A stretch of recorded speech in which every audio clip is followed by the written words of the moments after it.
दरम्यान साताऱ्यामध्ये मार्च महिन्याच्या सुरुवातीलाच अनेक गावांना दुष्काळाच्या झळा बसतायत। इतक्यातच पाणी टंचाई जाणवू लागल्यानं उन्हाळ्यामध्ये काय परिस्थिती असेल असा विचार ग्रामस्थ करू लागले।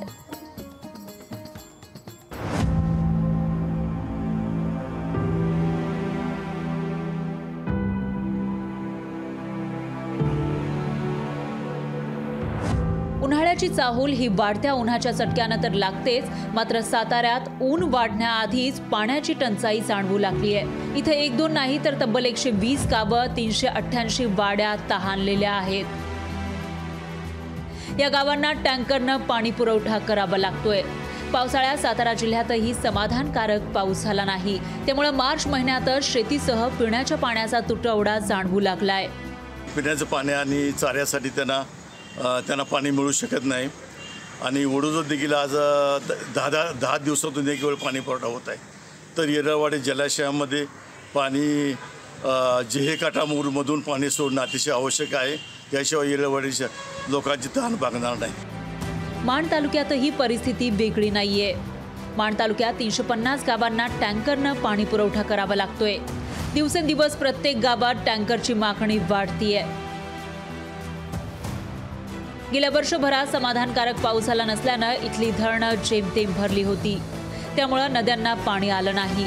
पाणी पातळी वाढली नसल्यानं जिल्ह्यातल्या अनेक गावांना पाणी टंचाईचा सामना करावा लागतोय। पाणी पुरवठा होतो ते येरळवाडी धरण कोरडं पडत चाललंय। येरळवाडी धरणामध्ये पाणीसाठा कमी होत चालला, त्यामुळे आहे त्या पाण्याला वास येतोय आणि तेच पाणी वडूजकरांना दुर्गंधीयुक्त पाणी प्यावं लागतंय, तेही 8 दिवसानंतर येतं। ही खटाव तालुक्याची परिस्थिती आहे। नदी कोरडी पडलेली आहे, येरळवाडी धरणातला साठा संपत चालला आहे। टंचाईची गावं जवळपास 50-55 कडे गेलेली आहे, तरी पण खटाव तालुक्याकडे प्रशासन तेवढं गांभीर्यानं बघत नाही। त्यामुळे लोकांना प्यायला पाणी नाही, चाऱ्याला जनावरांच्या व्यवस्था नाही, अशी सगळी परिस्थिती असताना खटाव तालुक्याला कुणी वाली नाही, हा आमचा प्रश्न आहे। गावोगावी पाणी पुरवठा करणारे टँकर भरण्यासाठी 41 विहिरी आणि 46 बोअरवेल खुल्या करण्यात आल्या।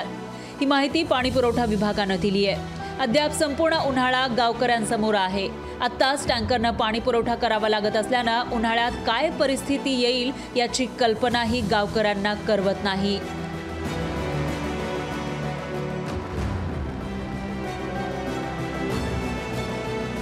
इम्तियाज मुजावर, लोकशाही मराठी, सातारा।